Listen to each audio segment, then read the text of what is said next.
18वां अध्याय मोक्ष संन्यास योग। दूसरे अध्याय के 11वें श्लोक से श्रीमद् भगवत गीता के उपदेश का आरंभ हुआ है। वहाँ से लेकर 30वें श्लोक तक भगवान ने ज्ञान योग का उपदेश दिया है और बीच में क्षात्र धर्म की दृष्टि से युद्ध का कर्तव्य बताकर 39वें श्लोक से अध्याय पूरा हो तब तक कर्मयोग का उपदेश दिया है। फिर तीसरे अध्याय से 17वें अध्याय तक किसी जगह पर ज्ञान योग के द्वारा तो किसी जगह कर्मयोग के द्वारा परमात्मा की प्राप्ति बताई गई है। यह सब सुनकर अर्जुन इस 18वें अध्याय में सर्व अध्यायों के उद्देश्य का सार जानने के लिए भगवान के समक्ष संन्यास यानी ज्ञान योग का और त्याग यानी फलासक्ति रहित कर्मयोग का तत्व अलग अलग से समझने की इच्छा प्रकट करते हैं। अर्जुन बोले, हे महाबाहो, हे अंतर्यामी, हे वासुदेव, मैं संन्यास और त्याग के तत्व को पृथक पृथक जानना चाहता हूँ। श्री भगवान बोले, कितने ही पंडित जन तो काम्य कर्मों के त्याग को संन्यास समझते हैं तथा दूसरे विचार कुशल पुरुष सब कर्मों के फल के त्याग को त्याग कहते हैं। कुछ एक विद्वान ऐसा कहते हैं कि कर्म मात्र दोषयुक्त है, इसीलिए त्यागने के योग्य है, और दूसरे विद्वान यह कहते हैं कि यज्ञ दान और तप रूप कर्म त्यागने योग्य नहीं है। हे पुरुष श्रेष्ठ अर्जुन, संन्यास और त्याग इन दोनों में से पहले त्याग के विषय में तू मेरा निश्चय सुन, क्योंकि त्याग सात्विक, राजस और तामस भेद से 3 प्रकार का कहा गया है। यज्ञ दान और तप रूप कर्म त्याग करने के योग्य नहीं है, बल्कि वह तो अवश्य कर्तव्य हैं, क्योंकि यज्ञ दान और तप ये तीनों ही कर्म बुद्धिमान पुरुषों को पवित्र करने वाले हैं। इसीलिए हे पार्थ, इन यज्ञ दान और तप रूप कर्मों को तथा और भी संपूर्ण कर्तव्य कर्मों को आसक्ति और फलों का त्याग करके अवश्य करना चाहिए। यह मेरा निश्चय किया हुआ उत्तम मत है। निषिद्ध और काम्य कर्मों का तो स्वरूप से त्याग करना उचित ही है, परंतु नियत कर्म का स्वरूप से त्याग उचित नहीं है। इसीलिए मोह के कारण उसका त्याग कर देना तामस त्याग कहा गया है। जो कुछ कर्म है वह सब दुख रूप ही है, ऐसा समझकर यदि कोई शारीरिक क्लेश के भय से कर्तव्य कर्मों का त्याग कर दे तो वह ऐसा राजस त्याग करके त्याग के फल को किसी प्रकार भी नहीं पाता। हे अर्जुन, जो शास्त्र विहित कर्म करना कर्तव्य है, इसी भाव से आसक्ति और फल का त्याग करके किया जाता है, वही सात्विक त्याग माना गया है। जो मनुष्य अकुशल कर्म से द्वेष नहीं करता और कुशल कर्म में आसक्त नहीं होता, वह शुद्ध सत्वगुण से युक्त पुरुष संशय रहित बुद्धिमान और सच्चा त्यागी है। क्योंकि शरीरधारी किसी भी मनुष्य के द्वारा संपूर्णता से सब कर्मों का त्याग किया जाना शक्य नहीं है, इसीलिए जो कर्म फल का त्यागी है वही त्यागी है, यह कहा जाता है। कर्म फल का त्याग न करने वाले मनुष्यों के कर्मों का तो अच्छा बुरा और मिला हुआ ऐसे 3 प्रकार का फल मरने के पश्चात अवश्य होता है, किंतु कर्म फल का त्याग कर देने वाले मनुष्यों के कर्मों का फल किसी काल में भी नहीं होता। हे महाबाहो, संपूर्ण कर्मों की सिद्धि के ये 5 हेतु कर्मों का अंत करने के उपाय बतलाने वाले साख्या शास्त्र में कहे गए हैं, उनको तू मुझसे भली भांति जान। इस विषय में अर्थात कर्मों की सिद्धि में अधिष्ठान और कर्ता तथा भिन्न भिन्न प्रकार के करण और नाना प्रकार की अलग अलग चेष्टाएं और वैसे ही 5वां हेतु दैव है। मनुष्य मन, वाणी और शरीर से शास्त्रानुकूल अथवा विपरीत जो कुछ भी कर्म करता है उसके ये 5 कारण हैं। परंतु ऐसा होने पर भी जो मनुष्य अशुद्ध बुद्धि होने के कारण उस विषय में यानी कर्मों के होने में केवल शुद्ध स्वरूप आत्मा को कर्ता समझता है, वह मलिन बुद्धि वाला अज्ञानी यथार्थ नहीं समझता। जिस पुरुष के अंतःकरण में मैं करता हूँ ऐसा भाव नहीं है तथा जिसकी बुद्धि सांसारिक पदार्थों में और कर्मों में लेपायमान नहीं होती, वह पुरुष इन सब लोगों को मारकर भी वास्तव में न तो मरता है और न पाप से बंधता है। ज्ञाता, ज्ञान और ज्ञेय ये तीन प्रकार की कर्म प्रेरणा है और कर्ता, करण तथा क्रिया ये तीन प्रकार का कर्म संग्रह है। गुणों की संख्या करने वाले शास्त्र में ज्ञान और कर्म तथा कर्ता गुणों के भेद से तीन तीन प्रकार के ही कहे गए हैं। उनको भी तू मुझसे भली भांति सुन। जिस ज्ञान से मनुष्य पृथक पृथक सब भूतों में एक अविनाशी परमात्मा भाव को विभाग रहित समभाव से स्थित देखता है, उस ज्ञान को तू सात्विक जान। किंतु जो ज्ञान अर्थात जिस ज्ञान के द्वारा मनुष्य संपूर्ण भूतों में भिन्न भिन्न प्रकार के नाना भावों को अलग अलग जानता है, उस ज्ञान को तू राजस जान। परंतु जो ज्ञान एक कार्य रूप शरीर में ही संपूर्ण के सदृश आसक्त है तथा जो बिना युक्ति वाला तात्विक अर्थ से रहित और तुच्छ है, वह तामस कहा गया है। जो कर्म शास्त्र विधि से नियत किया हुआ और कर्तापन के अभिमान से रहित हो तथा फल न चाहने वाले पुरुष द्वारा बिना राग द्वेष के किया गया हो, वह सात्विक कहा जाता है।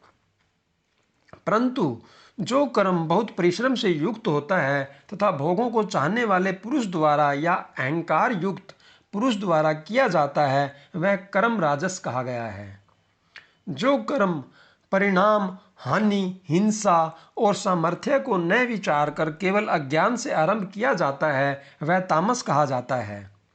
जो कर्ता संग्रहित, अहंकार के वचन न बोलने वाला, धैर्य और उत्साह से युक्त तथा कार्य के सिद्ध होने और न होने में हर्ष शोकादि विकारों से रहित है, वह सात्विक कहा जाता है। जो कर्ता आसक्ति से युक्त, कर्मों के फल को चाहने वाला और लोभी है तथा दूसरों को कष्ट देने के स्वभाव वाला, अशुद्धि आचरण और हर्ष शोक से लिप्त है, वह राजस कहा गया है। जो कर्ता अयुक्त शिक्षा से रहित, घमंडी, धूर्त और दूसरों की जीविका का नाश करने वाला तथा शौक करने वाला, आलसी और दीर्घ सूत्री है, वह तामस कहा जाता है।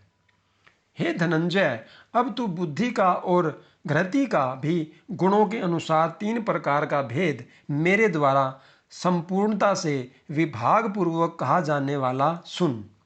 हे पार्थ, जो बुद्धि प्रवृत्ति मार्ग और निवृत्ति मार्ग को, कर्तव्य और अकर्तव्य को, भय और अभय को तथा बंधन और मोक्ष को यथार्थ जानती है, वह बुद्धि सात्विक है।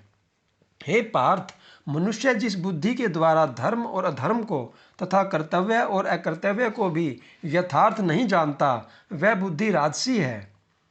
हे अर्जुन, जो तमोगुण से घिरी हुई बुद्धि अधर्म को भी यह धर्म है ऐसा मान लेती है तथा इसी प्रकार अन्य संपूर्ण पदार्थों को भी विपरीत मान लेती है, वह बुद्धि तामसी है।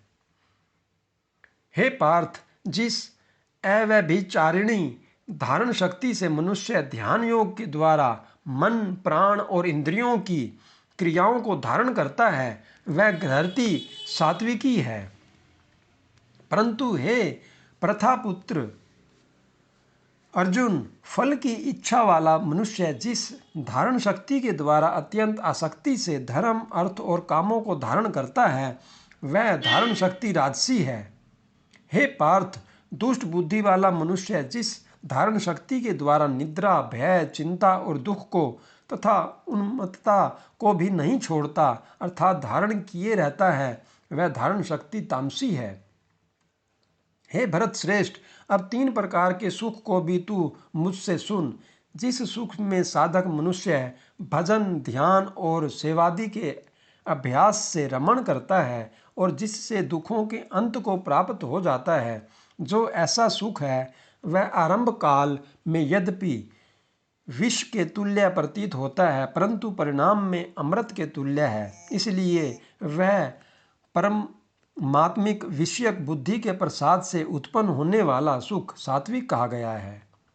जो सुख विषय और इंद्रियों के संयोग से होता है वह पहले भोग काल में अमृत के तुल्य प्रतीत होने पर भी परिणाम में विष के तुल्य है, इसलिए वह सुख राजस कहा गया है। जो सुख भोग काल में तथा परिणाम में भी आत्मा को मोहित करने वाला है वह निद्रा, आलस्य और प्रमाद से उत्पन्न सुख तामस कहा गया है। पृथ्वी में या आकाश में अथवा देवताओं में तथा इनके सिवा और कहीं भी वह ऐसा कोई भी सत्व नहीं है जो प्रकृति से उत्पन्न इन तीनों गुणों से रहित हो। हे परतप ब्राह्मण, क्षत्रिय और वैश्यों के तथा शूद्रों के कर्म स्वभाव उत्पन्न गुणों द्वारा विभक्त किए गए हैं। अंतकरण का निग्रह करना, इंद्रियों का दमन करना, धर्म पालन के लिए कष्ट सहना, बाहर भीतर से शुद्ध रहना, दूसरों के अपराधों को क्षमा करना, मन, इंद्रियों और शरीर को सरल रखना, वेद शास्त्र, ईश्वर और परलोक आदि में श्रद्धा रखना, वेद शास्त्रों का अध्ययन अध्यापन करना और परमात्मा के तत्व का अनुभव करना, ये सब के सभी ब्राह्मण के स्वाभाविक कर्म हैं। शूरवीरता, तेज, धैर्य, चतुरता और युद्ध में न भागना, दान देना और स्वामी भाव, ये सब के सभी क्षत्रिय के स्वाभाविक कर्म हैं। खेती, गोपालन और क्रय विक्रय रूप सत्य व्यवहार, ये वैश्य के स्वाभाविक कर्म हैं तथा सब वर्णों की सेवा करना शूद्र का भी स्वाभाविक कर्म है। अपने अपने स्वाभाविक कर्मों में तत्परता से लगा हुआ मनुष्य भगवत प्राप्ति रूप परम सिद्धि को प्राप्त हो जाता है। अपने स्वाभाविक कर्म में लगा हुआ मनुष्य जिस प्रकार से कर्म करके परम सिद्धि को प्राप्त होता, उस विधि को तू सुन। जिस परमेश्वर से संपूर्ण प्राणियों की उत्पत्ति हुई है और जिससे यह समस्त जगत व्यापक है, उस परमेश्वर की अपने स्वाभाविक कर्मों द्वारा पूजा करके मनुष्य परम सिद्धि को प्राप्त हो जाता है। अच्छी प्रकार आचरण किए हुए दूसरे के धर्म से गुण रहित भी अपना धर्म श्रेष्ठ है, क्योंकि स्वभाव से नियत किए हुए सब धर्म कर्म को करता हुआ मनुष्य पाप को नहीं प्राप्त होता। अतएव हे कुंती पुत्र, दोषयुक्त होने पर भी सहज कर्म को नहीं त्यागना चाहिए, क्योंकि धुएं से अग्नि की भांति सभी कर्म किसी न किसी दोष से युक्त हैं।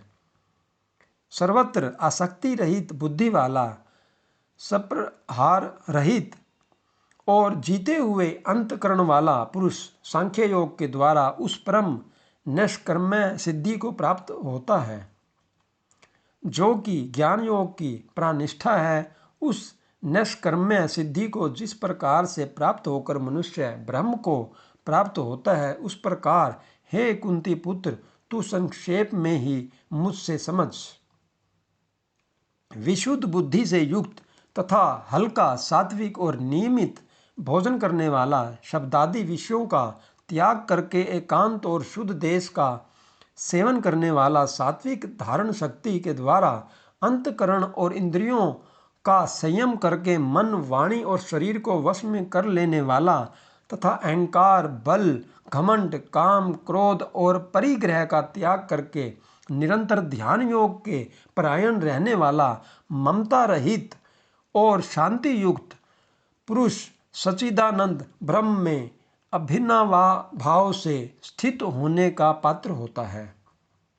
फिर वह सच्चिदानंद पर ब्रह्म में एक ही भाव से स्थित प्रसन्न मन वाला योगी न तो किसी के लिए शौक करता है और न किसी की आकांक्षा ही करता है। ऐसा समस्त प्राणियों में समभावना वाला योगी मेरी पराभक्ति को प्राप्त हो जाता है। उस पराभक्ति के द्वारा वह मुझ परमात्मा को मैं जो हूँ और जितना हूँ ठीक वैसा का वैसा तत्व से जान लेता है तथा उस भक्ति से मुझको तत्व से जानकर तत्काल ही मुझ में प्रविष्ट हो जाता है।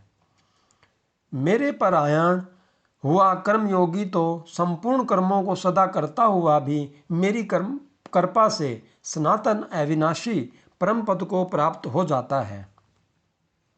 सब कर्मों का मन से मुझ में अर्पण करके तथा समबुद्धि रूप योग को अवलंबन करके मेरे परायण और निरंतर मुझ में चित वाला हो।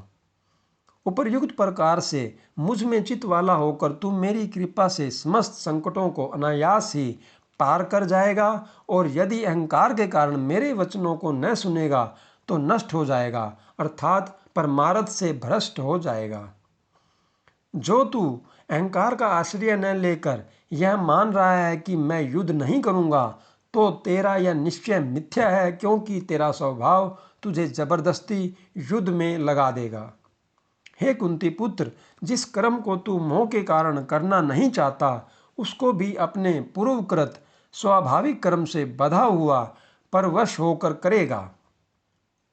हे अर्जुन, शरीर रूप यंत्र में आरूढ़ हुए संपूर्ण प्राणियों को अंतर्यामी परमेश्वर अपनी माया से उनके कर्मों के अनुसार भ्रमण कराता हुआ सब प्राणियों के हृदय में स्थित है। हे भारत, तू सब प्रकार से उस परमेश्वर की शरण में जा। उस परमात्मा की कृपा से ही तू परम शांति को तथा सनातन परम धाम को प्राप्त होगा। इस प्रकार यह गोपनीय से भी अति गोपनीय ज्ञान मैंने तुझसे कह दिया। अब तू इस रहस्य युक्त ज्ञान को पूर्णतया भली भांति विचार कर जैसे चाहता है वैसे ही कर। संपूर्ण गोपनीयों से अति गोपनीय मेरे परम रहस्य युक्त वचन को तू फिर से भी सुन। तू मेरा अतिशय है प्रिय है, इससे यह परम हितकारक वचन मैं तुझसे कहूँगा। हे अर्जुन, तू मुझ में मन वाला हो, मेरा भक्त बन, मेरा पूजन करने वाला हो और मुझको प्रणाम कर। ऐसा करने से तू मुझे ही प्राप्त होगा। यह मैं तुझसे सत्य प्रतिज्ञा करता हूँ, क्योंकि तू मेरा अत्यंत प्रिय है। संपूर्ण धर्मों को अर्थात संपूर्ण कर्तव्य कर्मों को मुझ में त्याग कर तू केवल एक मुझ सर्वशक्तिमान सर्वाधार परमेश्वर की ही शरण में आ जा। मैं तुझे संपूर्ण पापों से मुक्त कर दूंगा, तू शोक मत कर।